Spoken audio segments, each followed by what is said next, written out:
Good morning, मैं हूँ doctor Varsha Bundele, female consultant plastic surgeon, Jaipur से।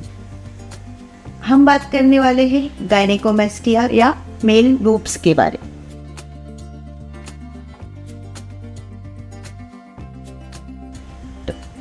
आजकल बहुत कॉमन प्रॉब्लम हो गई है कि लोगों को बॉयज़ में उनका जो ब्रेस्ट साइज़ है वो बढ़ जाता है। उसके कई कारण हैं।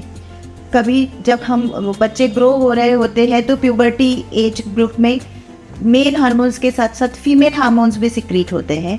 तो वो फीमेल हार्मोन्स जब ज़्यादा हो जाते हैं तो फीमेल जैसा ब्रेस्ट ग्रोथ होने लगती है बच्चों में। या फिर अगर आप कुछ मेडिसिन्स खा रहे हैं ऐसी जिनका साइड इफ़ेक्ट है गायनेकोमेस्टिया, या आपका वज़न बहुत ज़्यादा है या ओबेसिटी है या फिर कुछ हार्मोनल और प्रॉब्लम्स है आपको, तो उन केसेस में गायनेकोमेस्टिया हो सकता है। ये जैसे कि मैंने कहा प्यूबर्टी एज ग्रुप मतलब यंग 11, 12, 13 साल से दिखना शुरू होता है और वो जैसे जैसे बच्चा बड़ा होता है उसका भी ग्रोथ होता है।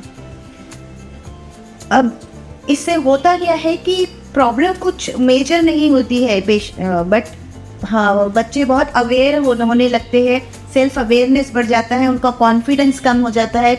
वो साइज़ की वजह से बच्चे टाइट टी शर्ट्स पहनना बंद कर देते हैं, लोगों से मिलना जुलना बंद कर देते हैं, सोशल फोबिया होने लगता है, स्विमिंग के लिए नहीं जाते हैं।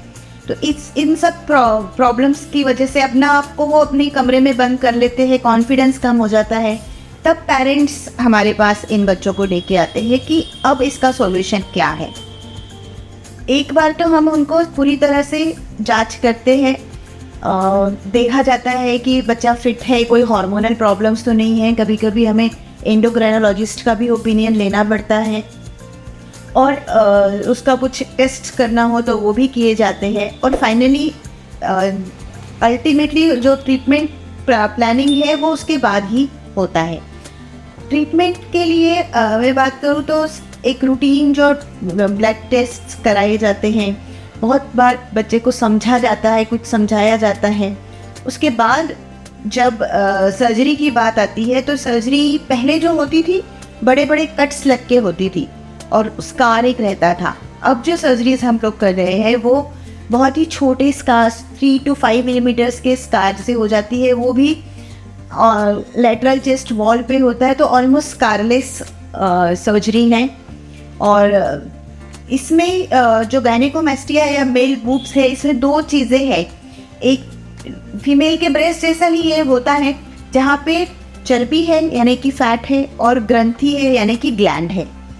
तो जब हम बात बोलते हैं कि हम लाइपोसक्शन करके इसको निकालेंगे, तो लाइपोसक्शन करके जो फैट पार्ट है उसे निकाला जाता है और जो ग्लैंड पार्ट है या ग्रंथि है उसे एक छोटा सा कट, जहाँ पे आपका निप्पल एरियोला का जंक्शन है या डार्क और लाइट स्किन का जंक्शन है, वहाँ पे एक छोटा कट लगाकर उसमें से सारी ग्लैंड को भी निकाल दिया जाता है और आपको एक नॉर्मल अपीयरिंग चेस्ट का शेप दिया जाता है। कई बार साथ में अगर ओबेसिटी है या लैटरल चेस्ट वॉल में फैट है तो उसका भी लाइपोसक्शन किया जाता है और एक प्रॉपर चेस्ट की कंटूरिंग की जाती है। ये एक सिंगल डे का सर्जरी है। कई बार जनरल एनेस्थीसिया में प्रिफर करते हैं हम लोग, लेकिन कभी कभी सिर्फ सीडेशन और लोकल एनेस्थीसिया में भी किया जा सकता है जहाँ पे ये एक ही साइड में है, यूनिलैटरल है। तो यह एक दिन का प्रोसीजर है। सुबह एडमिट करके आपको सर्जरी की जाती है और शाम को या नेक्स्ट डे आपको डिस्चार्ज कर दिया जाता है। सर्जरी के दौरान आपको कुछ पता नहीं चलता है।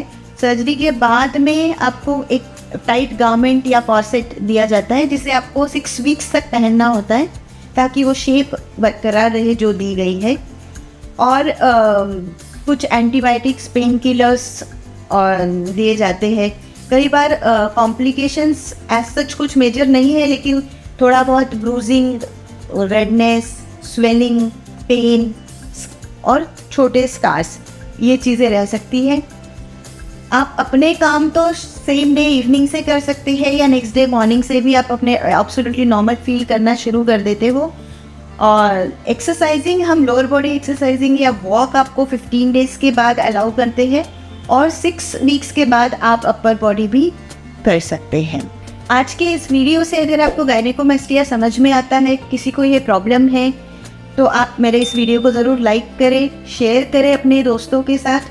और अगर आपको कुछ भी क्वेरीज है तो इस नीचे दिए गए नंबर पे आप पूछ सकते हैं या हमें आकर मिल सकते हैं। Thank you.